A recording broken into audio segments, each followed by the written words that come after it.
26 বছর বয়সী Lisa hotel রুমে বসে অপেক্ষা করছে তার দেবর ও তার পার্টনার শাওনের জন্য।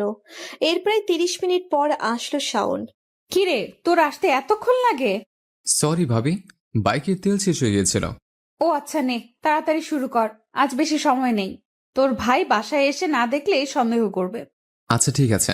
শুন, কাপড় সব খুলবি না, এমনি কর। ওকে ভাবি। ওকে আচ্ছা, এগুলো বলা বাদ দিয়ে তাড়াতাড়ি শুরু কর।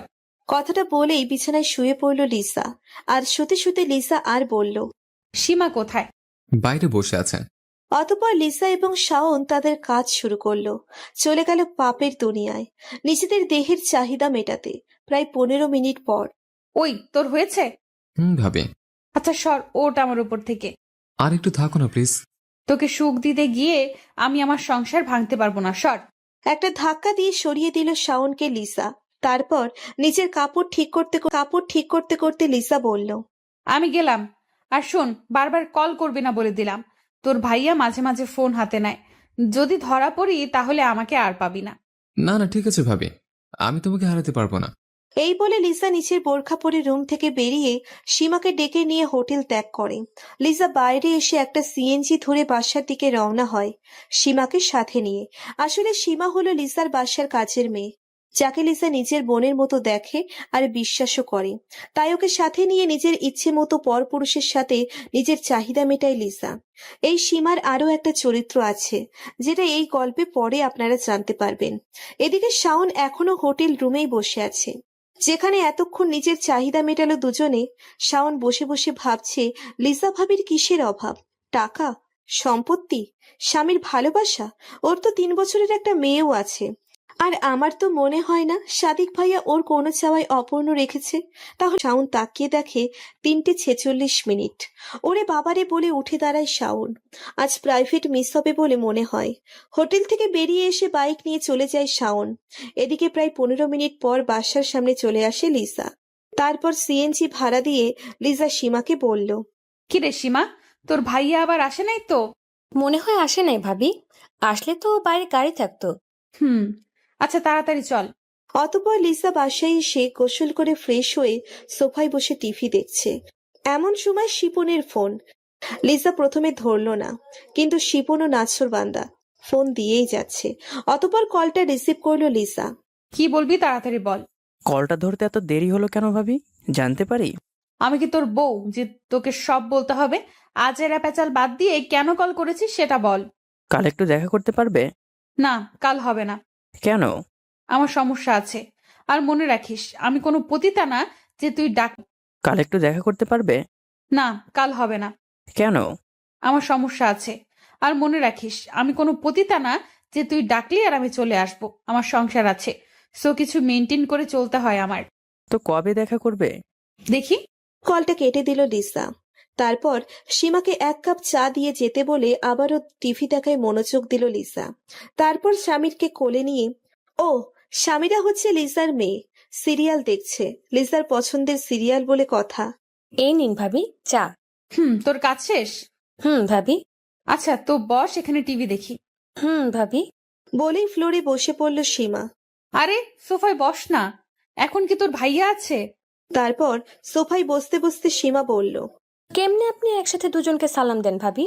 বলেই একটা শ্বাস ছাড়ল সীমা। তারপর লিসা একটা হাসি দিয়ে বলল, দুইজন কোথায় রে? তিনজন।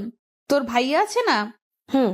বলেই একটা আবারও দীর্ঘ। সীমার কাণ্ড দেখে মুচকি একটা হাসি দিল লিসা আর বলল, এত ভয় করছিস তোর ভাইয়াকে? ভাবি, অনেক। তাহলে আমাকে যে এসবে সাহায্য করিস যদি জানতে পারে? সীমা চুপচাপ। কি ব্যাপার লিজা, কি করছো? আমার মামুনি সামিরা কেমন আছো? বলেই ধপ করে সোফায় বসে পড়ল সাদিক। অনেক ক্লান্ত সে। এই তো টিভি দেখছি। আজ কি খুব বেশি ক্লান্ত? আর তোর অফিস তো 4টা বাজে শেষ হয়, তাহলে মাঝে মাঝে 5টা, 5:30, এমনকি কোনোদিন 6টাও বাজে বাসায় আসো কেন? অনেক কাজ থাকে তাই। আচ্ছা যাও, ওপরে যাও, গিয়ে ফ্রেশ হয়ে নাও। আর বাহানা দিতে হবে না। তারপর লিসা নাস্তা রেডি করছে, আর এদিকে ওকে বলেই ওপরের দিকে হাঁটা দিল সাদিক। যা সীমা, তোর ভাইয়াকে নাস্তা দে। ওকে ভাবি, যাচ্ছি। এদিকে সাদিক উপরে গিয়ে ফ্রেশ হয়ে নিল। তারপর নাস্তার টেবিলে আসলো। কি রে সীমা, নাস্তা রেডি? ভাইয়া, বসুন, দিচ্ছি। তারপর নাস্তা সেরে সাদিক যাচ্ছি। এদিকে সাদিক উপরে গিয়ে ফ্রেশ হয়ে নিল। তারপর নাস্তার টেবিলে আসলো। কি রে সীমা, নাস্তা রেডি? ভাইয়া, বসুন, দিচ্ছি। তারপর নাস্তা সেরে সাদিক নিচে লিসার কাছে চলে আসে। নাস্তা করছো? করলাম। আচ্ছা, সন্ধ্যা তো হয়ে এলো, বাজারে যাবা না? না, আজ যাব না। যা আছে তাই দিয়ে সীমাকে চালিয়ে নিতে বলো। এভাবেই দুজনে গল্প করতে করতে অনেকটা সময় কেটে গেল। এখন রাত 10টা। লিসা ওয়াশরুম থেকে ফ্রেশ হয়ে এসে নাইট ড্রেস পরছে আর সাদিককে দেখছে। সাদিক বসে ল্যাপটপে নিজের কাজ করছে। তারপর লিসা সাদিককে পেছন থেকে জড়িয়ে ধরে বলল, আর কত অফিসের কাজ করবা? ঘরে যে বউ আছে সেটা ভুলে গেছো? সাদিক নিজের কাজ রেখে লিসাকে হ্যাচকা একটা টান দিয়ে বিছানায় চেপে ধরল আর বলল, না, ভুলি নাই। বলেই লিসার ঠোঁটে নিজের ঠোঁট ডুবিয়ে দিল। লিসাও নিজের স্বামীর সোহাগ চোখ বন্ধ করে উপভোগ করছে। এভাবে প্রায় 10 মিনিট চলতে থাকলো। তার ধরে আবার ওর ঠোঁট ডুবিয়ে দেয় সাদিকের ঠোঁটে। সাদিকও সেদিকে খেয়াল না করে নিজের স্ত্রীর ভালোবাসায় ডুবে গেল। এভাবেই চলতে থাকে স্বামী স্ত্রীর পবিত্র ভালোবাসা। তারপর হঠাৎ গভীর রাতে ঘুম ভাঙে লিসার। লিসার ঘুম ভাঙার পর লিসা সাদিকের দিকে তাকিয়ে দেখে সাদিক ঘুমাচ্ছে। লিসা উঠে ফোনটা নিয়ে দেখে শাওনের মেসেজ। তখন মনে মনে 101টা গালি দিল ওকে। সকালবেলা 8টা বাজে, ঘুম ভাঙে সাদিকের। লিসা এখনো ঘুমাচ্ছে। লিসার দিকে তাকিয়ে আছে সাদিক। ঘুমের মধ্যে লিসাকে নিষ্পাপ শিশুর মতো লাগছে। তারপর লিসার কপালে একটা আলতো করে কিস করে বিছানা থেকে উঠে সোজা ওয়াশরুমে চলে যায়। তারপর শাওয়ার নিয়ে ফ্রেশ হয়ে বাহিরে বের হয়। এদিকে লিসা এখনো ঘুমোচ্ছে দেখে সীমাকে ডেকে চা দিতে বলে নিউজ পেপারটা নিয়ে ব্যালকনিতে বসে পেপার পড়তে শুরু করলো সাদিক। সীমা চা দিয়ে গেল আর সাদিক চায়ের কাপে চুমুক দিচ্ছে আর খবর পড়ছে। এদিকে লিসাও ঘুম থেকে উঠে গোসল সেরে আয়নার সামনে বসে সাজুগুজু করছে। সাদিক পেপার পড়া শেষে রুমে চলে আসে দেখে লিসা একটা নীল শাড়ি পরে আয়নার সামনে বসে আছে। লিসাকে নীল শাড়িতে একদম নীল পরীর মতো লাগছে, যা দেখে সাদিক নিজেকে আর কন্ট্রোল করতে পারেনি। লিসাকে পেছন থেকে জড়িয়ে ধরে ওর পিঠে নাক খুঁজতে লাগলো সাদিক। হঠাৎ সাদিকের স্পর্শে লিসা একটু কেঁপে উঠল এবং লিসারও রং পরিবর্তন হতে থাকলো। তারপর সাদিক বলল, আচ্ছা লিজা, তুমি এত সুন্দর কেন? তোমাকে যত দেখি ততই তোমার রূপে মুগ্ধ হয়ে যাই। আচ্ছা, তাই বুঝি? কেন, আগে কি সুন্দর লাগতো না? আসলে সেটা না, কিন্তু তুমি জানো দিন দিন আরো বেশি সুন্দর হয়ে উঠছো। সেটা কি জানো? হ্যালো মিস্টার, কয়টা বাজে? কেন? অফিসে যাবেন না? যাবো তো। তো আমাকে ছাড়েন আর অফিসে চলে যান। তোর সারাদিন অফিস আর অফিস, ভালো লাগে না? এই বলে সাদিক রেডি হয়ে অফিসের জন্য বেরিয়ে গেল। এখন সকাল না। এই বলে সাদিক রেডি হয়ে অফিসের জন্য বেরিয়ে গেল। এখন সকাল 11টা। লিসা সোফায় বসে বসে টিভি দেখছে।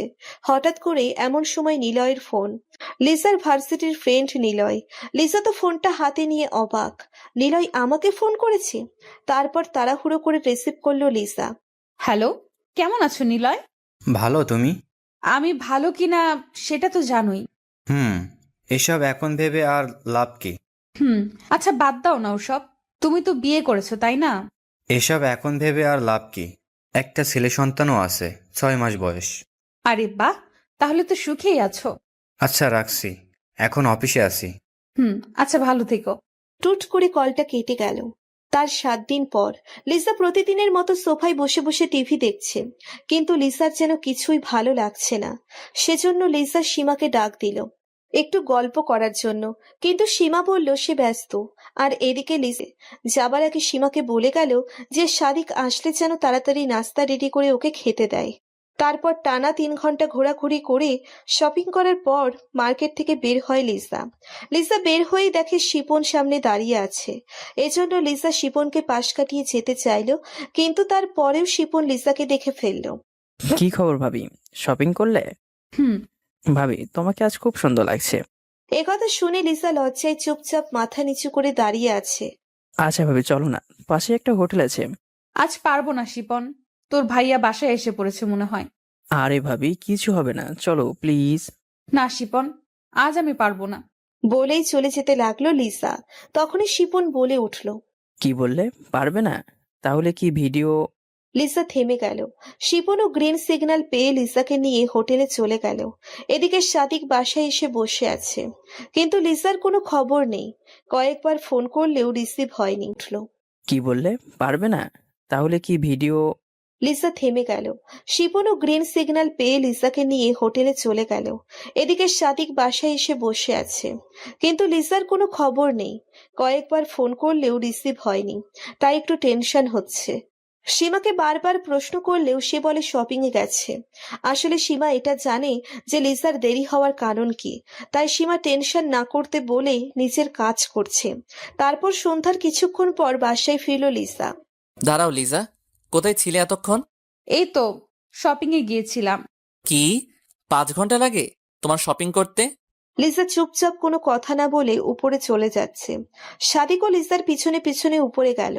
লিসা রুমে গিয়ে ফ্রেশ হয়ে রুমে ঢুকতেই সাদিক আবারও প্রশ্ন করলো। কি হলো লিজা, আমার প্রশ্নের উত্তর দিচ্ছ না কেন? কি উত্তর দিব? কি উত্তর দিবা মানে?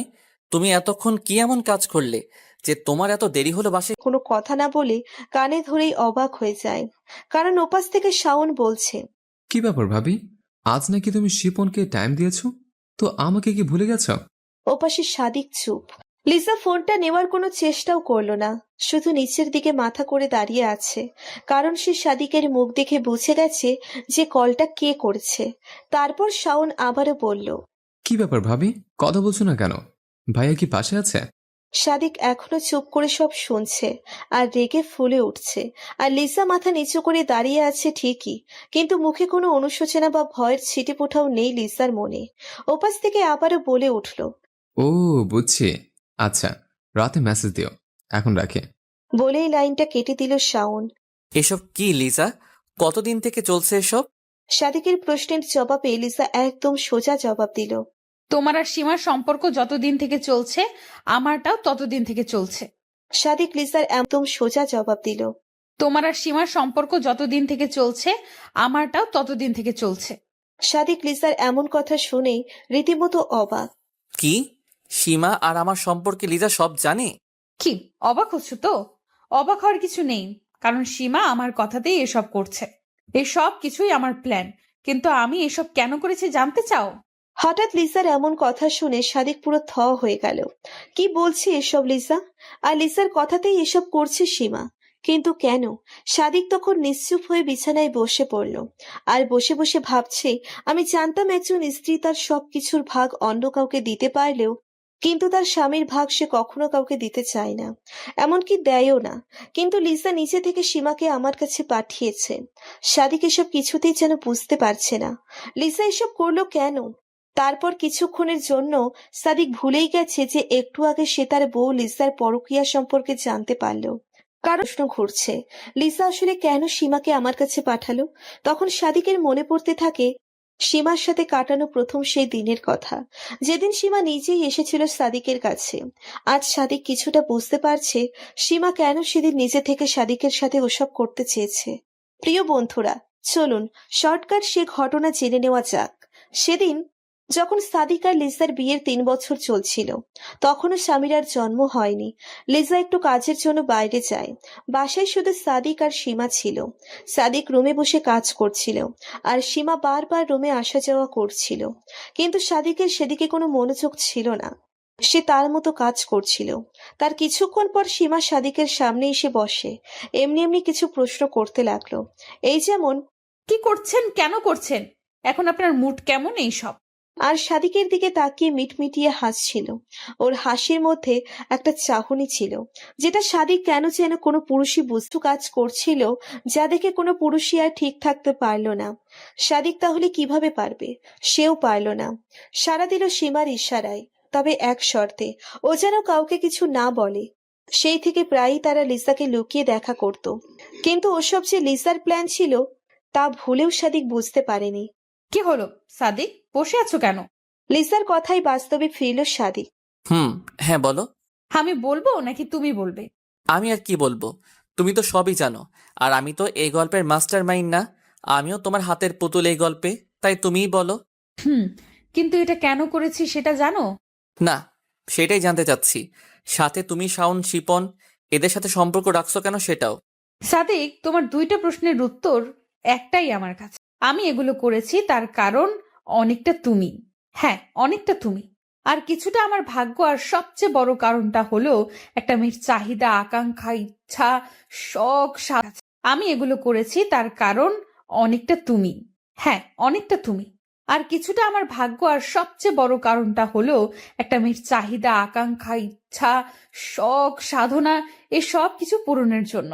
আর একটা কথা কি জানো, আমি আসলে এসব করতে চাইনি, কিন্তু করতে বাধ্য হয়েছি। অনেক ভেবেছি, তারপর পা বাড়িয়েছি। এদিকে সাদিক লিসার কথা যতই শুনছে ততই যেন অবাক হচ্ছে। কি বলছো এসব লিজা? তুমি বাধ্য হয়ে করেছো মানে? আমি কি তোমাকে কখনো অপূর্ণ রেখেছি? হ্যাঁ, রেখেছিল। হ্যাঁ, তুমি অপূর্ণ রেখেছ। আর কি অপূর্ণ রাখছো জানতে চাও?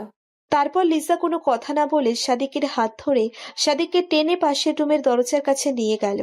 নিয়ে গিয়ে পাশের রুমে বসে বসে পড়তে থাকা স্বামীরের দিকে আঙ্গুল তুলে দেখিয়ে দিয়ে বলল, ওই মেয়েটাকে দেখছো? হুম, ও তো আমাদের মেয়ে সামিরা। হুম, আমার এসব করার পেছনে আর একটা কারণ হচ্ছে ওই পিচ্চি মেয়েটা। হোয়াট? সাদিক কি? শুনুক। আর আমি চাই না তোমার আমার কোনো কিছুই আমার মেয়ের জীবনকে প্রভাবিত করুক। তাই চলো, রুমে চলো।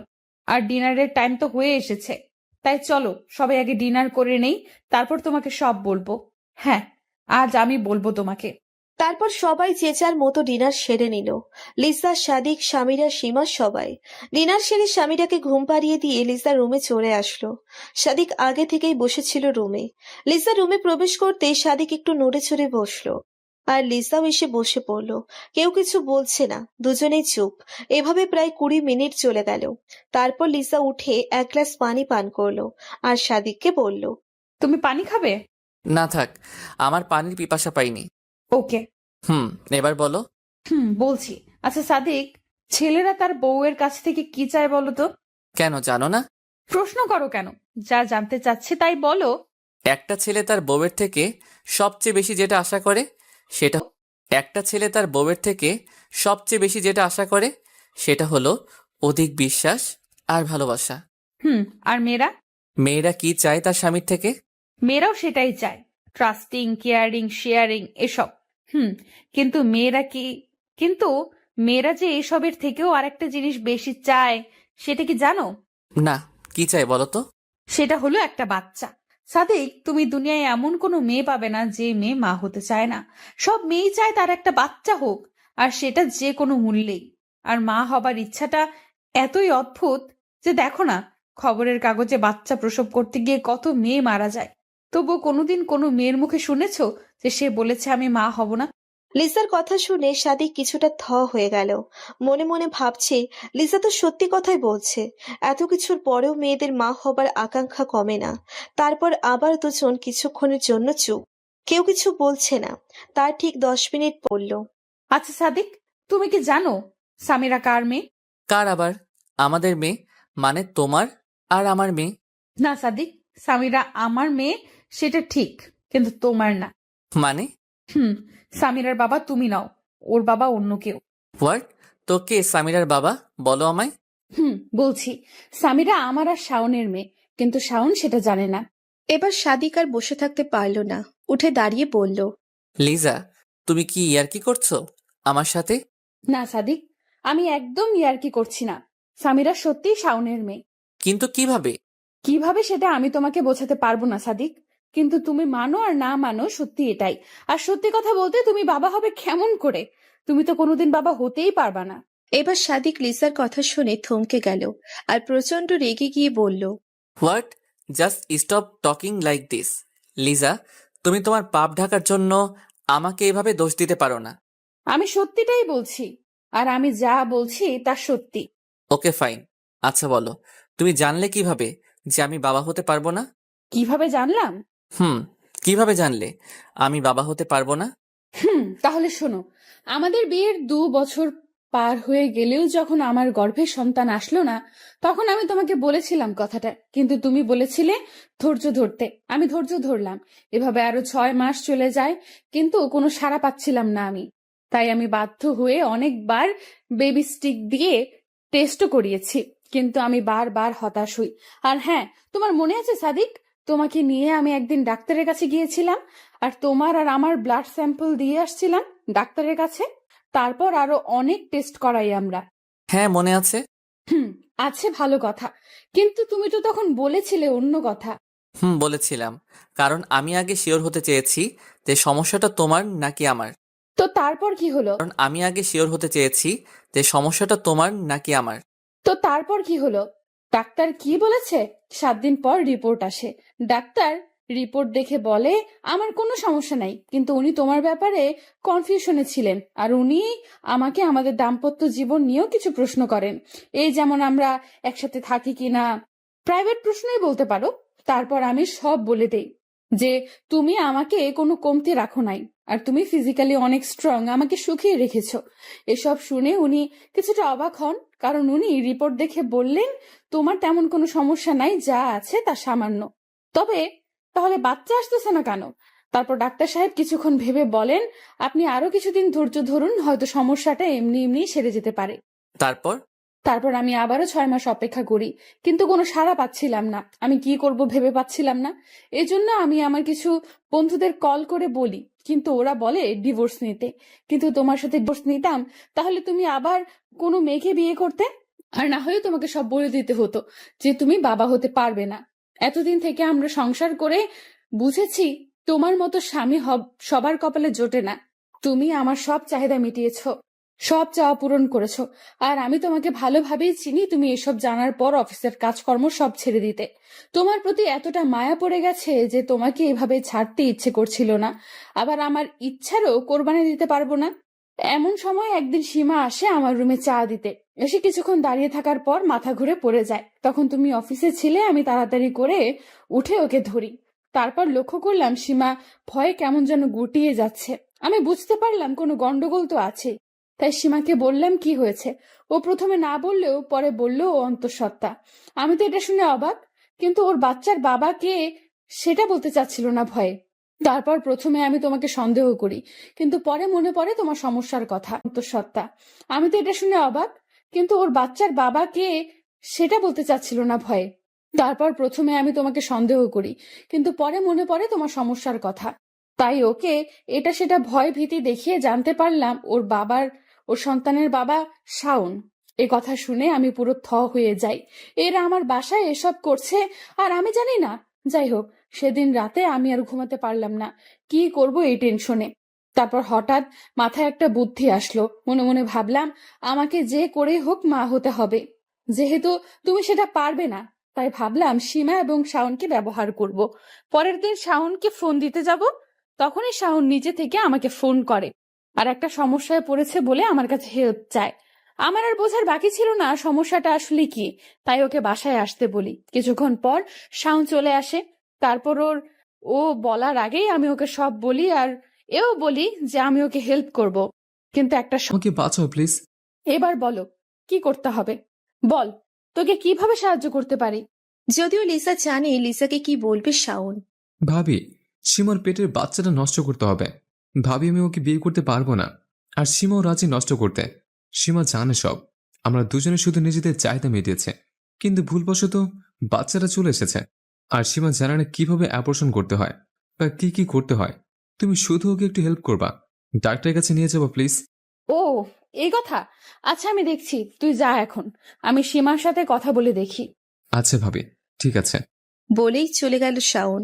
তারপর আমি কিছুক্ষণ পর সীমার সাথে কথা বলি এবং সীমাও দেখলাম রাজি বাচ্চা নষ্ট করতে, কারণ সীমা জানে শাওন সীমাকে কখনো বিয়ে করবে না। আর সবচেয়ে বড় কথা হচ্ছে শাওনের মতো সীমার মুখেও একই কথা, চাহিদা মেটানো। ওরা দুজন শুধু নিজেদের চাহিদা মিটিয়েছে। আর যেহেতু ওরা এই বাচ্চাটাকে নিয়ে চিন্তিত, সেহেতু আমি সেটারই ফায়দা নিলাম। আমি সীমাকেও বললাম যে হেল্প করব, কিন্তু শর্ত আছে। এবার শাওনের মতো সীমাও শর্তে রাজি। আমি যেন যা করতে চাচ্ছি সবই হচ্ছিল। তারপর কি করলে? তারপর আর কি, সীমার অ্যাবর্শন করালাম এবং আমি সীমার সুস্থ হবার অপেক্ষা করতে লাগলাম। তারপর কিছুদিন পর বুঝতে পারলাম সীমা এখন সম্পূর্ণ সুস্থ। তাই প্রথমে সীমাকে শর্তের কথা বলি। ওকে বলি যে আমার শর্ত হলো তোকে আর তোর স্যারের সাথে ফিজিক্যাল সম্পর্ক করতে হবে।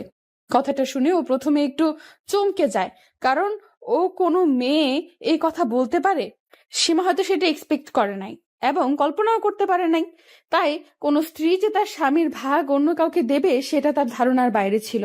সো সীমা যেহেতু কথা দিয়েছিল তাই রাজি না হয়ে পারেনি, এবং আমি জানতাম ও রাজি হবে, কারণ যে মেয়ে নিজের ইচ্ছায় শাওনের সাথে ফিজিক্যাল রিলেশন করতে পারে, আর যাই হোক ওর শারীরিক চাহিদা অনেক আচ্ছা কিন্তু শাওনকে অনেক আচ্ছা কিন্তু শাওনকে রাজি করালে কিভাবে? আমি জানি ও খুব ভালো ছেলে। কি ভালো ছেলে? তোমার মামাতো ভাই হচ্ছে 1 নাম্বার লুচ্চা, বুড়ি থেকে ছেড়ি কাউকে ছাড়ে নাই। আর যে ছেলে কাজের মেয়ের সাথে ওসব করে সে আবার ভালো হয় কিভাবে? আর ও আমাকে কতবার লাইন মেরেছে তুমি জানো? আর আমি জানতাম শাওন আমাকে পছন্দ করে। আমাকে কাছে পাওয়া মানে শাওনের চাঁদ হাতে পাওয়ার মতো ছিল। আমি শুধু একদিন ওকে ইশারা করছি মাত্র, আর তাতেই কাজ হয়ে যায়। আর এইভাবেই শুরু তোমার ও আমার অন্য কারোর সাথে সহবাস। তুমি তো সীমার সাথে ভালোই কাটাতে, তাই আমি কোথায় যাই কি করি এইসবের খুব একটা খেয়াল রাখুনি। রাতে তো দুজনকেই ভালোই সামাল দিতে তুমি। আচ্ছা বুঝলাম, তাহলে শিপনকে তোমার প্রয়োজন হলো কেন? শিপনকে আমার কোনো প্রয়োজন হয়নি, বরং আমিও প্রয়োজন হয়ে যাই। মানে? বললাম না তোমার কাজিন শাওন 1 নাম্বারের মানে বললাম না তোমার কাজিন শাওন 1 নাম্বারের লুচ্চা, ওর জন্যই আমার শিপনকেও খুশি করতে হয়। আমি ঠিক বুঝলাম না লিজা। বুঝো নাই? তাহলে শোনো বলছি। আমার প্ল্যান ছিল আমি যখন বুঝতে পারবো যে আমি অন্তঃসত্ত্বা তখন আমি শাওনের সাথে সব রকম যোগাযোগ বন্ধ করে দিব এবং সীমাকেও বলবো চলে যেতে আমার বাড়ি থেকে। আমার প্ল্যান বাচ্চা পেটে আসলে সব শেষ, আর সব কিছু আমার প্ল্যান মতোই চলতে থাকলো। কিন্তু একদিন আমি সকালে বসে চা খাচ্ছিলাম, হঠাৎ তখন আমার বমি বমি ভাব হয়। আমি তাড়াতাড়ি করে ওয়াশরুমে চলে যাই, কিন্তু বমি হয় না। তারপর ওয়াশরুম থেকে আসতেই মাথা ঘুরে পড়ে যাই, আর তারপর দুপুরে হুঁশ ফিরে। আমার হুঁশ ফেরার পর সীমার কাছে জানতে পারি আমি নাকি ফ্লোরে পড়েছিলাম। ও এসে তুলে আমাকে, তারপর আমার সব মনে পড়ে। আর আমি তাড়াতাড়ি করে বাথরুমে গিয়ে বেবি স্টিক দিয়ে টেস্ট করি, দেখলাম পজিটিভ। সেদিন আমি অনেক খুশি হয়েছিলাম, কারণ অনেক কষ্টের পর আমি দেখা পেলাম সেই দিনের, যে রাতে আমি তোমাকে কথাটা বলি। আর তুমিও অনেক খুশি হও, কিন্তু তুমি এটা জানতে না এটা তোমার সন্তান নয় যে আমার পেটে বড় হচ্ছে। আর সেদিন তোমার খুশি দেখে মনে হয়েছিল আমি কোনো পাপ করিনি, কোনো অন্যায় করিনি সাদিক। মানুষ তো চাহিদা মেটাতে গিয়ে খুনও করে। সে কি মেনে নেয় যে সে অন্যায় করেছে? নেয় না, কারণ সে ভাবে সে সেটাই ঠিক করছে যেটা করেছে। তোমার কাছেও তাই মনে হয়েছে? আচ্ছা যাই হোক, তারপর বলো। তারপর শাওনকে বলে দেই যে আমি এখন অন্তঃসত্ত্বা, তাই তোর সাথে দেখা করতে পারবো না। কিন্তু আমি ওকে এটা বলিনি যে আমার পেটে সন্তান ওর, কারণ আমি সামিরাকে তোমার পরিচয়ে বড় করতে চেয়েছিলাম। আর যখন সীমাকে তাড়িয়ে দেব ভাবলাম, তখনই মনে পড়লো এখন আমি তো বেশি কাজ করতে পারবো না, তাই একজনকে আমাদের প্রয়োজন, তাই সীমাকেও রেখে দিলাম। তারপর? তারপর সামিরার জন্ম হলো। তুমি আমি দুজনেই অনেক খুশি আর অনেক আনন্দ করে চলে আসি আমাদের এই ছোট্ট ফ্ল্যাটটাতে। তারপর কিছুদিন পর হঠাৎ একদিন শাওন আমাকে ফোন করলো, আর আমি শাওনকে সোজা বলে দিয়ে আমি ওর সব করতে পারবো না। কিন্তু শাওন অনেক রিকোয়েস্ট করে শেষবারের জন্য দেখা করতে। আমি ওর না করলাম না। দেখা করতে হোটেলে চলে যাই, আর গিয়ে দেখি শাওন বসে আছে। আমাকে দেখে ও উঠে আসে আর এক টানে আমাকে ওর বুকে টেনে নেয়। তারপর?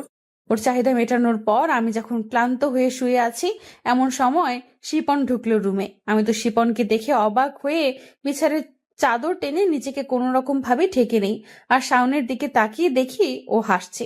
তারপর আমি অবাক হয়ে শাওনকে প্রশ্ন করলাম, শাওন, শিপন এখানে কেন? তারপর শাওন হেসে উত্তর দিল, ভাবি, ওরও চাহিদা একটাই। কথাটা বলেই শাওন বিছানা থেকে উঠে গেল। আমি উঠতে পারছি না লজ্জায়, কারণ আমার শরীরে কোনো কাপড় ছিল না, তাই বিছানায় বসে আছি।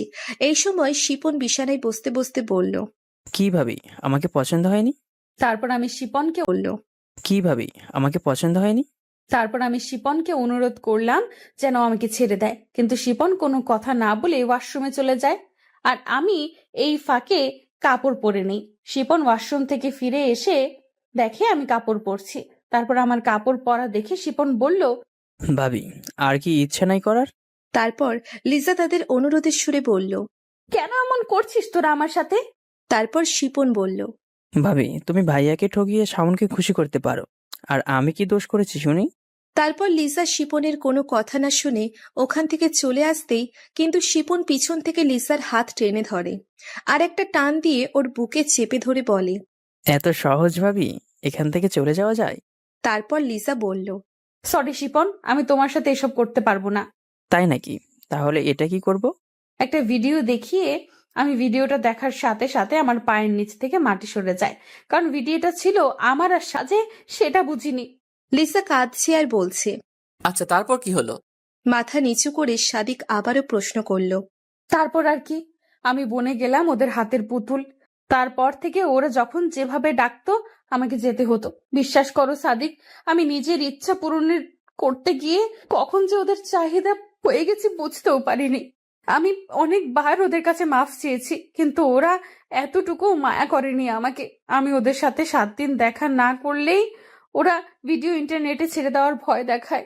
সাদিক এই মুহূর্তে কি বলবে ঠিক বুঝতে পারছে না।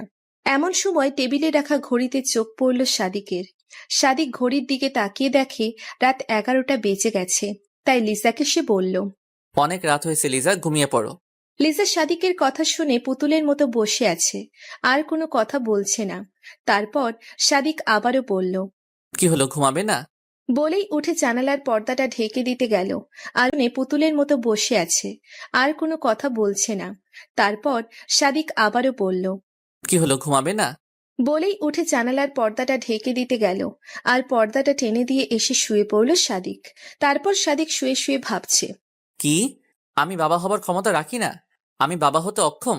সামিরা আমার মেয়ে না? না না, আমি এটা মানি না, কোনো দিনও মানব না। সামিরা আমারই মেয়ে, আর আমি সামিরার বাবা। আমি সামিরাকে ছাড়া থাকতে পারবো না। আর কি বিশ্বাস আছে যে লিজা সব সত্যি বলছে? এটাও তো হতে পারে লিজা তার পাপ ঢাকার জন্য আমার দোষ দিচ্ছে। না, লিজাকে আর বিশ্বাস করা যাবে না। এসব ভাবতে ভাবতে রাত গভীর হয়ে গেল, কিন্তু সাদিকের ঘুম আসছে না। তারপর হঠাৎ সাদিক বুঝতে পারল কেউ ওর পায়ের কাছে বসে আছে, পা ধরে আছে। সাদিক তাকিয়ে দেখে এটা আর কেউ না, লিসা। লিজা, আমার পা ছাড়ো। সাদিক, তুমি আমাকে মাফ করতে পারবে না? লিজা, রাত অনেক হয়েছে, এখন ওঠো। তো আমি তোমার পা ছাড়বো না। লিজা প্লিজ, পাগলামি করো না। না, আমি পাগলামো করছি না। সাদিক প্লিজ, আমার জন্য না হলেও সামিরার জন্য হলেও তুমি আমাকে ক্ষমা করে দাও। লিজা ঘুমাও এখন, আর আমি সবকিছুই ছেড়ে দেব। অন্য কোথাও চলে যাব আমি, অনেক দূরে। নেবে না আমায় সাদিক তোমার সাথে? লিজা, এখন এসব বলার সময় নয়, ঘুমিয়ে পড়ো। বলেই পা ছাড়িয়ে নিয়ে ঘুমিয়ে পড়ল সাদিক। সকাল ঠিক 8টা বাজে ঘুম ভাঙে সাদিকের। সাদিক বিছানা থেকে উঠে দেখে লিসা সোফায় ঘুমাচ্ছে। ঘুমের মধ্যে অনেক সুন্দর লাগছে লিসাকে, একদম নিষ্পাপ শিশুর মতো। তারপর টাওয়েলটা নিয়ে সাদিক ওয়াশরুমে চলে গেল। সাদিক শাওয়ার নিয়ে বেরিয়ে দেখে লিসাও ঘুম থেকে উঠে পড়েছে। তারপর সাদিক লিসাকে কিছু না বলেই চলে গেল ব্রেকফাস্ট করতে।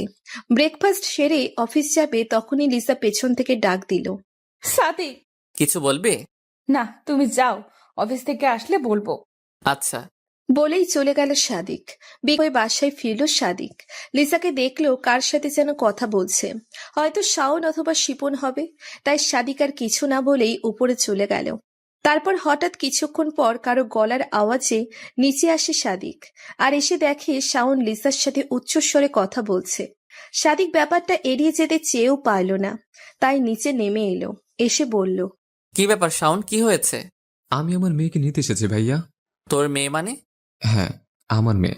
কে তোর মেয়ে? কেন? সামিরা। সামিরা আমার মেয়ে। না, সামিরা তোমার মেয়ে না, ও সাদিকের মেয়ে। সাদিক ভাইয়ার মেয়ে? উনি তো বাবাই হতে পারবে না, তাহলে মেয়ে কোথা থেকে আসবে? কথাটা শুনে সাদিক মাথা নিচু করে ফেলল।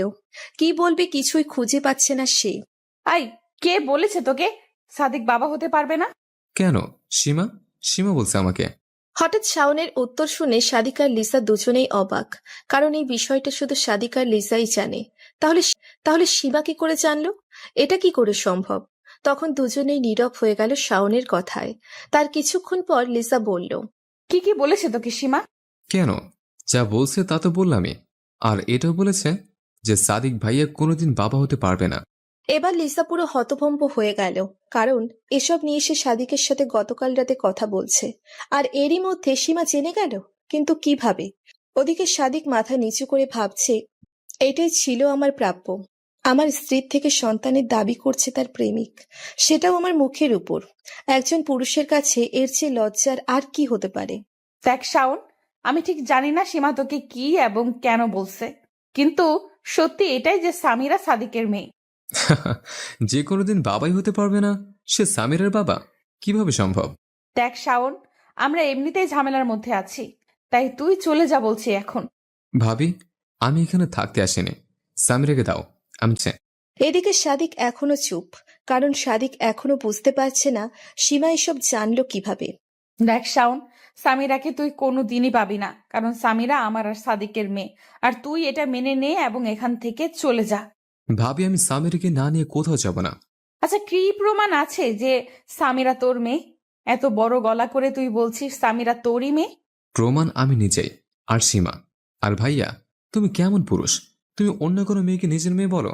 দেখ শাওন, আমি তোকে এই বিষয়ে এখনই কিছু বলতে চাই না, তবে হ্যাঁ, আমি বাবা হতে অক্ষম না, এটা জেনে রাখিস। আচ্ছা, তার মানে তুমি বলতে চাচ্ছ সামিরা তোমার মেয়ে? তারপর সাদিক কিছু বলতে যাবে, তখনই লিসা বলল, শাওন, তুই যাবি এখান থেকে নাকি দারোয়ান দিয়ে বের করে দিব? ঠিক আছে, আমি যাচ্ছি। তবে হ্যাঁ, আমি যাচ্ছি বলে এটা ভেবো না যে আমি হাল ছেড়ে দিয়েছে। সামিরা আমার মেয়ে, আর আমি ওকে নিয়ে যাবই। এই বলে চলে গেল শাওন। এদিকে সাদিক সোফায় বসে পড়ল, আর লিসা ঠায় দাঁড়িয়ে আছে। সন্ধেবেলা স্বামীরার স্কুল ও প্রাইভেট শেষে স্বামীরাকে পিক করে বাসায় নিয়ে আসে সীমা। আর স্বামীরা বাসায় ঢুকেই আব্বু বলে দৌড়ে গিয়ে সাদিকের গলা ধরে গালে চুমু খেয়ে বলল, কি হয়েছে আব্বু? তোমার মন খারাপ কেন? না আম্মু, ও কিছু না। তোমার স্কুল প্রাইভেট কেমন হলো? ভালো আব্বু। সাদিক মনে মনে ভাবছে, স্বামীরার কাছে আসলেই আমার মন ভরে যায়, আমার সব শূন্যতা দূর হয়ে যায়, সব ক্লান্তি দূর হয়ে যায় ওর মুখটা দেখলে। ও আমার কাছে আসলেই যেন আমি সব ভুলে যাই। তাহলে কি করে স্বামীরা আমার মেয়ে না হয়? আর অন্য কারো মেয়ের প্রতি তো এরকম ফিলিংস আসার কথা না, আর আসবেও না। ওদিকে সীমা এবং লিসা দুজনেই দাঁড়িয়ে থেকে সাদিক আর স্বামীরাকে দেখছিল। তারপর লিসা বলল, সীমা, এদিকে আয়। জি ভাবি, বলেন। আম্মু, তুমি তোমার আব্বুর সাথে উপরে যাও, আমি আসতেছি, কেমন? সে পারল লিসা কি মিন করছে, তাই ও স্বামীরাকে নিয়ে উপরে চলে যায়। এবার বল সীমা, আমি তোর কি ক্ষতি করেছি যার জন্য তুই আমার এত বড় ক্ষতি করতে চাচ্ছিস? একটু অবাক হয়ে সীমা বলল, ক্ষতি মানে? দেখ সীমা, এখন ন্যাকা সাজার চেষ্টা করিস না। তুই শাওনকে কি জন্য বলেছিস যে শাওন সামিরার বাবা? ভাবি, আপনি কি বলছেন এসব? আপনি ঠিক আছেন তো? পানি খাবেন নাকি ভাইয়া কিছু বলেছে? দেখ সীমা, আমি জানি তুই গভীর জলের মাছ, আর তুই আর শাওন মিলে নিশ্চয়ই কিছু একটা করছিস। সেটা এতদিনে না বুঝলেও আজ আমি হাড়ে হাড়ে টের পাচ্ছি। কিন্তু আমাকে শুধু এটা বল, তুই সব করছিস কেন? কেন আমার সংসারটা ভাঙতে চাচ্ছিস? আর হ্যাঁ, আমি জানি আসল দোষটা আমার, আমি দোষী। আমি শাওনের কাছে গিয়েছিলাম নিজের চাহিদা মেটানোর জন্য, কিন্তু সেটার সাথে সামিরার সম্পর্ক কি? আর এসব আমি সাদিকের সাথে প্রায় সব কিছু ঠিক করে নিয়েছিলাম। আমি জানতাম সাদিক আর যাই করুক না কেন আমাদের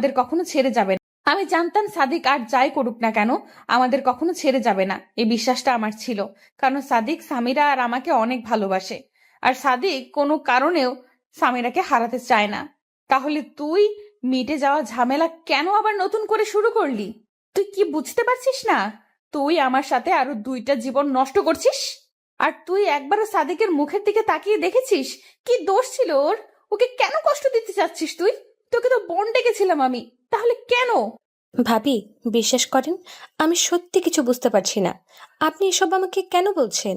আর আমি এখন যাই, আমার মাথা ব্যথা করছে, আর আমার অনেক কাজও আছে। এটা বলেই চলে গেল সীমা।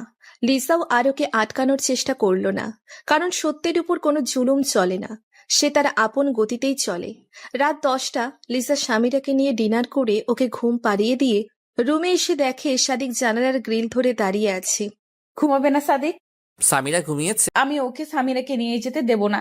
তারপর একটা দীর্ঘশ্বাস ছেড়ে সাদিক বলল, সামিরাকে ছাড়া আমি বাঁচবো না লিজা। আর আমি এটা মানি না যে সামিরা আমার মেয়ে না। আর দেখেছো তুমি লিজা, তুমি সামান্য তোমার ইচ্ছা চাহিদা মেটাতে গিয়ে নিজের সাথে আমাদেরও কোথায় দাঁড় করিয়েছো। আম্মু, আম্মু। পিছন থেকে লিসাকে জড়িয়ে ধরে বলল স্বামীরা। এ কি আম্মু, তুমি ঘুমাওনি? না, ঘুম আসছে না। আজ আমি তোমাদের সাথে ঘুমাবো, প্লিজ। প্লিজ, শুধু আজ। প্লিজ আম্মু, প্লিজ আব্বু। ওকে, আসো আমার লক্ষ্মী মেয়ে, আসো সাদিক, তুমিও ঘুমিয়ে পড়ো। টেনশন করো না, দেখবে সব ঠিক হয়ে যাবে। আচ্ছা লিজা, তুমি কি জানো সীমা এসব কেন করছে? কেন সীমা শাওনকে উস্কে দিচ্ছে এসব বলে? না, আর আমিও এই বিষয়টা এখনো বুঝতে পারছি না, সীমা এসব করছে কেন। টেনশন করো না, ঘুমিয়ে পড়ো। অতঃপর সাদিক, লিসার স্বামীরা ঘুমিয়ে পড়ল। হঠাৎ পারছি না, সীমা এসব করছে কেন। টেনশন করো না, ঘুমিয়ে পড়ো। অতঃপর সাদিক, লিসার স্বামীরা ঘুমিয়ে পড়ল। হঠাৎ গভীর রাতে ঘুম ভাঙে সাদিকের। খেয়াল করে দেখে স্বামীরা ওকে শক্ত করে জড়িয়ে ধরে ঘুমুচ্ছে। সাদিক স্বামীরার মাথায় হাত বুলাচ্ছে আর ভাবছে, আমি কি তাহলে সত্যিই স্বামীরার বাবা না?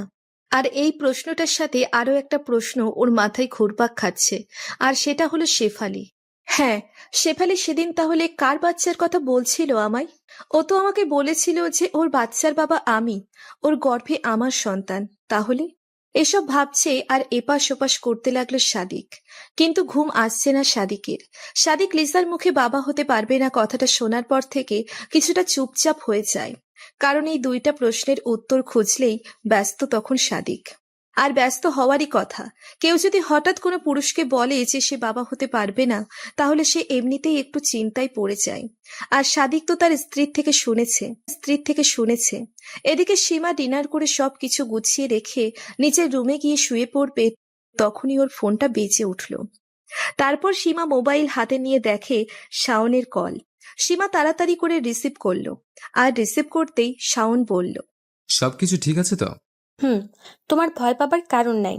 আমি এত সহজে ধরা পড়বো না। হুম, আচ্ছা ঠিক আছে, এখন রাখি। আরে দাঁড়াও, কথা আছে। হুম, কি বলবে বলো। তুমি হঠাৎ করে মাঝপথে আমাকে ছেড়ে যাবে না তো? সীমা, আসলে আমার কেন জানি মনে হচ্ছে এগুলো আমি ঠিক করছি না। সাদিক ভাইকে এভাবে হ্যারাসমেন্ট করা কি ঠিক? আর তুমি আমাকে এখনো পর্যন্ত বলছো না কেন তুমি এমন করছো? কেন তুমি এমন করছো সাদিক ভাই এবং ওদের সবার সাথে? আমাকে আর কিছুদিন সময় দাও। আর হ্যাঁ, আমি তোমাকে যেভাবে যেভাবে বলেছি তুমি ঠিক সেভাবেই করবে, ওকে? আর তারপর তোমার কাজ প্রায় শেষ। হ্যালো শাওন। হ্যালো শাওন, কথা বলছো? তোমার সাথে আমার ডিল হয়েছে, আর তার জন্য তুমি আমাকে যা যা বলছো আমি সবটাই করছি। টাকা পয়সা এমনকি নিজের দেহ পর্যন্ত দিয়েছি তোমাকে। আর তোমাকে তোমার ক্রাশ লিজাকেও ভোগ করার রাস্তা তৈরি করে দিয়েছি। শাওন, তোমার জন্য আমি এত কিছু করেছি, আর তুমি কিনা এখন বলছো পারবে না? প্লিজ সীমা। এখন প্লিজ বলে লাভ নাই শাওন। তোমাকে তোমার কাজ করতেই হবে, আর আমি যেটা বললাম সেটা আগামীকাল করবে। এখন রাখছি। সব বলবো শাওন, বলেই কলটা কেটে দিল সীমা। পরের দিন সকালবেলা সাদিক প্রতিদিনের মতো অফিস চলে গেল। এদিকে সীমার কথা মতো শাওন লিসার বাসায় হাজির। শাওনকে দেখে লিসা রেগে গিয়ে বলল, কেন এসেছিস শাওন তুই? ভাবি তুমি ভালো করেই জানো আমি কেন এসেছে। হ্যাঁ আমি জানি, কিন্তু এটা জানি না তুই হঠাৎ করে এসব করছিস কেন। আমি তো তোকে বলছি সামিরা তোর মেয়ে না। দেখো ভাবি, আমি সব শোনার জন্য আসিনি। সামিরা আমারই মেয়ে, আর তুমি নিজের ইচ্ছা যদি না দাও। করছিস কেন? আমি তো তোকে বলছি সামিরা তোর মেয়ে না। দেখো ভাবি, আমি সব শোনার জন্য আসিনি। সামিরা আমারই মেয়ে, আর তুমি নিজের ইচ্ছা যদি না দাও, তাহলে আমি পুলিশে কমপ্লেন করব, আর প্রয়োজন হলে ডিএনএ টেস্ট করাবো। কি বললি তুই শাওন? তুই পুলিশের ভয় দেখাচ্ছিস, টেস্টের ভয় দেখাচ্ছিস? হুম, কারণ তোমরা আমার মেয়েকে আটকিয়ে রাখছো। ঠিক আছে, তুই যা ইচ্ছা কর, দেখবো পুলিশ কি করতে পারে, কি করে আমার থেকে সামিরাকে নিয়ে যায়। ভাবি তাহলে তুমি সামিরাকে দিবা না? না, দেব না। ঠিক আছে। বলেই ডাকি মুড নিয়ে চলে গেল শাওন।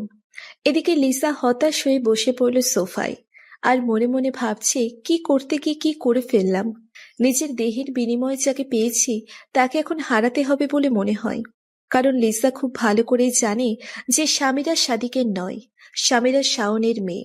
বিকালবেলা সাদিক ক্লান্ত হয়ে বাসায় ফেরে। সাদিককে ক্লান্ত দেখে সীমা বলল, ভাইয়া ফ্রেশ হয়ে আসেন, আমি নাস্তা রেডি করছি। কিন্তু কোনো প্রমাণ না থাকায় কিছু বলতে পারল না। রাত 10টা। প্রতিদিনের মতো যে যার মতো ডিনার সেরে ঘুমিয়ে পড়ল। সীমা ডিনার করে ঘুমানোর আগে শাওনকে ফোন করলো। হ্যালো। হুম, গুড শাওন, আজ কিন্তু ফাটিয়ে দিয়েছো। তুমি আজ চাইলে হাসতে পারো। না সীমা, পারবো না। ও মা, তাই নাকি? চাঁদ আজ কোন দিকে দিয়ে উঠেছে? হ্যাঁ, যে ছেলে ছুরি থেকে বুড়ি কাউকে ছাড়ে না, সে আজ বলছে পারবে না। সরি সীমা, আজ নিজেকে খুব অপরাধী মনে হচ্ছে। নিজের শারীরিক চাহিদা মেটানোর নেশায় আমি অনেক নিচে নেমে গেছে। প্লিজ আমাকে মুক্তি দাও সীমা। তুমি চাইলেই এখন আর সেটা সম্ভব না শাওন, কারণ তুমি এখন পুরোপুরি ফেসে গেছো। ওপাশে শাওন চুপ। কি হলো শাওন, কথা বলো। সীমা কেন করছে এমনটা? দেখো শাওন, এখন কথা ঘুরিয়ে লাভ নেই। আগামীকাল সাদিক ভাইয়া বাসায় ফিরবে, আর তুমি সকাল সকাল চলে আসবে। হতে পারে কালকে এই গল্পের ইতি টানবো। কি ইতি টানবে তুমি সীমা? হতে পারে কালকে এই গল্পের ইতি টানবো। কি ইতি টানবে তুমি সীমা? আর এই গল্পে তোমার আসল চাহিদাটা কি, একটু বলবে প্লিজ? কাল সব জানতে পারবে শাওন, আমি এখন রাখছি। শাওন চুপ। তারপর সীমা শাওনের চুপ থাকা দেখে লাইনটা কেটে দিল। এদিকে লিসা সাদিককে শাওন এসে যা যা বলেছে সব বলে দিল। আর সাদিক এগুলো শুনে রেগে গিয়ে বলল, ঠিক আছে, তাই হবে। কি হবে? আমি ডিএনএ টেস্টই করাবো। কিন্তু সাদিক। কোনো কিন্তু নয় লিজা, আমি আর এই টানাপোড়েনের মধ্যে থাকতে চাই না। তাই আমাকেও এই বিষয়টা ক্লিয়ার হতে হবে। কারণ তুমি যতই বলো না কেন, আমি এটা মানতে পারবো না যে আমি বাবা হতে পারবো না। তাই আমি নিজেই এই টেস্ট করাবো। পরের দিন সকালবেলা শাওন আবারও আসলো সাদিকের বাসায়। শাওনকে দেখেই সাদিক বলল, চল শাওন, আজ তুই যা চাইবি তাই হবে। কিন্তু ভাইয়া, আজ আমি তোমাকে কিছু বলতে চাই। এখন আর কোনো কথা নয় শাওন, আজ আমারও প্রুফ চাই, চল। ভাইয়া একটু দাঁড়াও প্লিজ। গেল। লিসাও আর কিচ্ছু বলল না। বাইরে বের হয়ে সাদিক ওর গাড়ি বের করে শাওনকে নিয়ে হসপিটালে চলে গেল। গিয়ে ডক্টরকে দুজনের স্যাম্পেল দিয়ে দিল। কিন্তু স্বামীরার ডক্টরের এমন প্রশ্নে সাদিক বলল সেটা একটু পর এসে দিয়ে যাবে। তুই এবার যেতে পারিস শাওন। কিন্তু ভাইয়া, আমার একটা কথা শুনবা তো? তোর কোনো কথা শোনার ইচ্ছা নাই আমার। এখন যা, রিপোর্ট আসলে আমি তোকে খবর দিব। কিছুক্ষণ পর বাসায় ফিরল সাদিক। লিসা সাদিককে দেখে দৌড়ে গেল ওর কাছে। গিয়ে সাদিকের গায়ে হাত রেখে বলল, কি করলে সাদিক? সাদিক লিসার হাতটা ঝটকা দিয়ে সরিয়ে দিয়ে কোনো কথা না বলে উপরে চলে গেল। বিকালবেলা সাদিক স্বামীয়ার স্যাম্পেলও দিয়ে আসলো ডক্টরের কাছে। আর তার কিছুদিন পর রাতে ব্যালকনিতে দাঁড়িয়ে আছে সাদিক। এমন সময় ওর ফোনটা বেজে উঠল। ফোনটা হাতে নিয়ে দেখে ডক্টরের কল। রিসিভ করলো সাদিক। হ্যালো, জি স্যার, বলুন। আপনার রিপোর্ট চলে এসেছে, আগামীকাল যে কোনো সময় এসে নিয়ে যাবেন। তারপর আপনার রিপোর্ট চলে এসেছে, আগামীকাল যে কোনো সময় এসে নিয়ে যাবেন। তারপর সাদিক কলটা কেটে দিল। বুকের ভেতর দুরুদুরু করেছে। কি হবে যদি রিপোর্টে এটা আসে যে স্বামীরা শাওনের মেয়ে? কি করে মুখ দেখাবে? তারপর সাদিক নিজেকে শক্ত করে নিয়ে বলল, যা হবার হবে, কিন্তু এই যন্ত্রণার হাত থেকে তো মুক্তি পাবো। এদিকে শাওনও কিছুটা চিন্তায়। মনে মনে ভাবছে সীমার পাল্লায় পড়ে খুব বড় ভুল করে ফেলেছে। এসব ভাবতেই শাওনের মোবাইলটা বেজে উঠল। হাতে নিয়ে দেখে সাদিকের কল।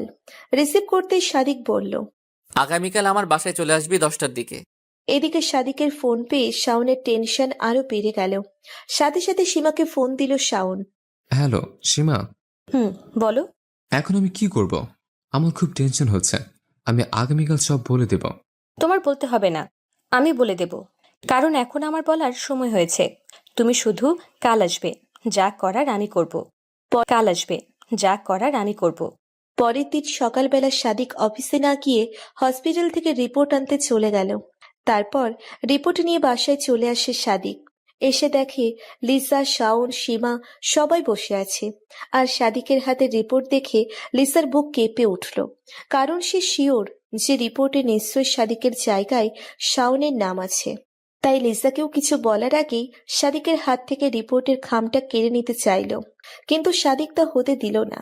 পরে সাদিক খামের ভেতর থেকে রিপোর্টের কাগজটা বের করবে, তখনই শাওন বলল, এসব করো না ভাইয়া, তার আগে আমি তোমাকে কিছু বলতে চাই। না, আজ যা বলার এই কাগজ বলবে। প্লিজ ভাইয়া, আমার কথাটা তো শোনো। সাদিক কোনো কথা না শুনে রিপোর্টটা বের করলো। আর এদিকে লিসা আর শাওনের বুক কাঁপানোর গতি বেড়ে গেল।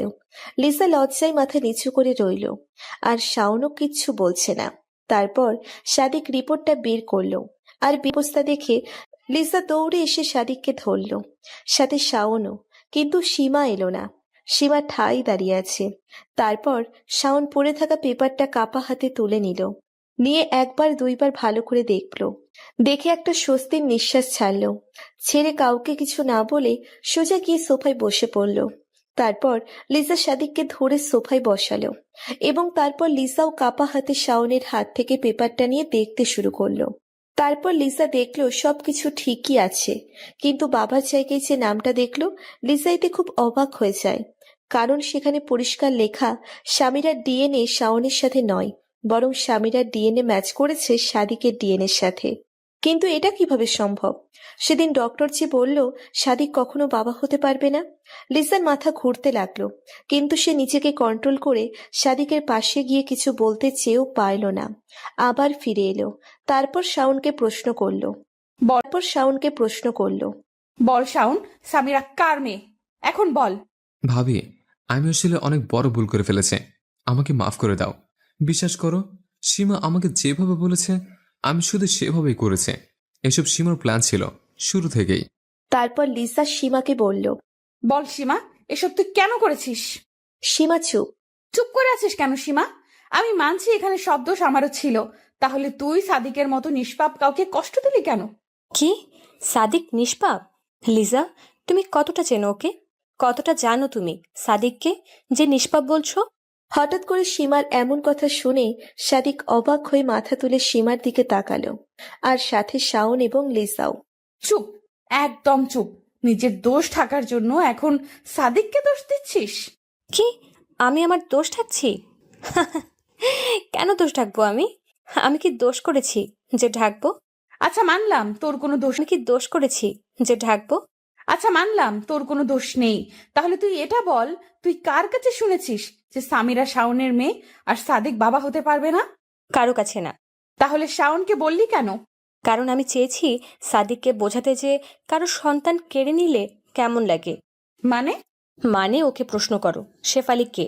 সাদিক তো এবার পুরোই হয়ে গেল। মনে মনে ভাবছে সীমা শেফালিকে কিভাবে চেনে এবং জানে। শেফালি কে সাদিক? সাদিক চুপচাপ। ও কি বলবে? আচ্ছা, আমি তোমাদের বলছি। লিজা, তুমি কি মনে করো তুমি সাদিকের প্রথম পক্ষ? না লিজা, না, তুমি দ্বিতীয় পক্ষ।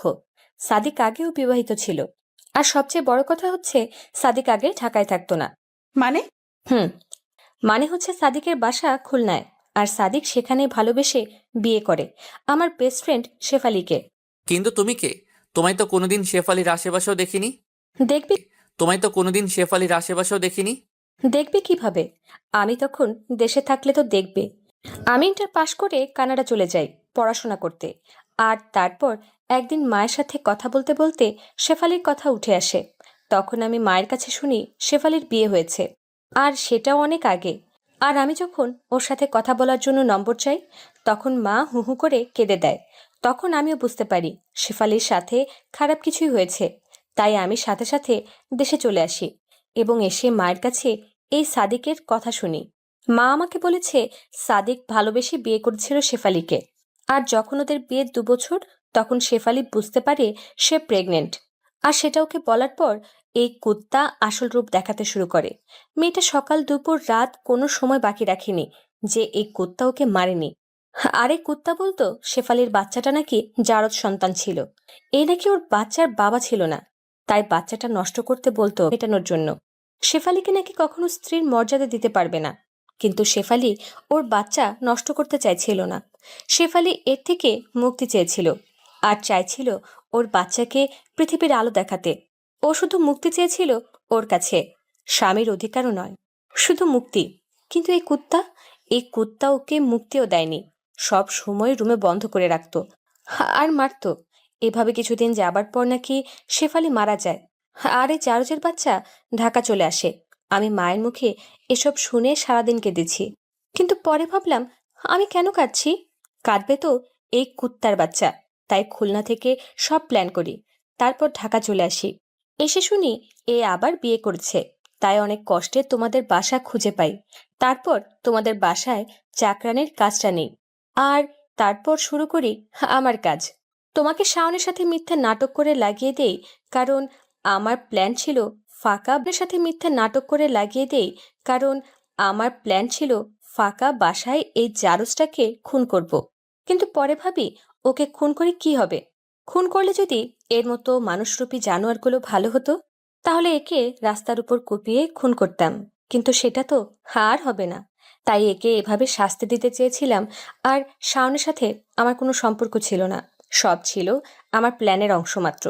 কিন্তু আমি কেন প্রেগনেন্ট হলাম না? আর ওই ডাক্তার যে বলল, তুমি প্রেগনেন্ট হওনি, কারণ আমি তোমাকে নিয়মিত পিল দিতাম চায়ের সাথে। আর ওই ডাক্তারও আমার দুলাভাই ছিল। দুলাভাই আমার কথাতেই তোমাকে এসব বলেছিল। তাহলে শাওনকে কিভাবে হাতে নিলে? শাওনের মতো মেয়েখেকোদের হাতে নিতে সময় লাগে নাকি? আর লিজা, তুমি হয়তো জানো না, শাওন তোমার লোভে এসব করতে রাজি হয়ে যায়। যদিও শাওন আগে পুরোটা জানতো না। শাওন অবাক হয়ে বসে আছে, কোনো কথা বলল না। সময় হয়েছে, আমি আসি। আর হ্যাঁ, সাদিক, পারলে আমায় ক্ষমা করে দিও আর নিজেকে শুধরে নিও। শাওন, তুমিও। আসি আমি। বলেই চলে গেল সীমা। সীমার পিছনে পিছনে শাওনও চলে গেল। আর সাদিক লিসা বসে আছে। সাদিক মনে মনে ভাবছে, এই চাহিদা ইচ্ছে জিনিসটা আসলেই বড় অদ্ভুত। সৎ ইচ্ছে বা চাহিদা হলে আপনি হবেন সাকসেস, আর যদি অসৎ ইচ্ছা হয় তাহলে আপনাকে এমন জায়গায় নিয়ে গিয়ে দাঁড় করাবে যা আমি কখনো কল্পনাও করতে পারবেন না, যা আপনি কখনো কল্পনাও করতে পারবেন না। আর এই গল্পে সবাই একটু হলেও দোষী। এখানে সাদিক লিসাকে বা লিসা সাদিককে কেউ কারো দিকে আঙ্গুল তুলে বলতে পারবে না তুমি দোষী। সব চরিত্রেরই একটা না একটা চাহিদা ছিল। তবে লিসা নিজেকে ভেবেছে যে সে এই গল্পের রচয়িতা, কিন্তু লিসাকেও অবাক করে দিয়ে সীমা প্রমাণ করেছে যে মানুষ যেটা ভাবে সেটা সবসময় ঠিক হয় না। সীমার এ কেমন প্রতিশোধ যেখানে ও নিজেকে এভাবে বিলিয়ে দিল। আর লিজার এই কেমন মা হওয়ার তীব্র ইচ্ছা, যেখানে পর পুরুষের সঙ্গে অবৈধ সম্পর্ক চালিয়ে গেল বছরের পর বছর। প্রতিদিন ভালোবাসার নতুন নতুন গল্প পেতে চ্যানেলটি সাবস্ক্রাইব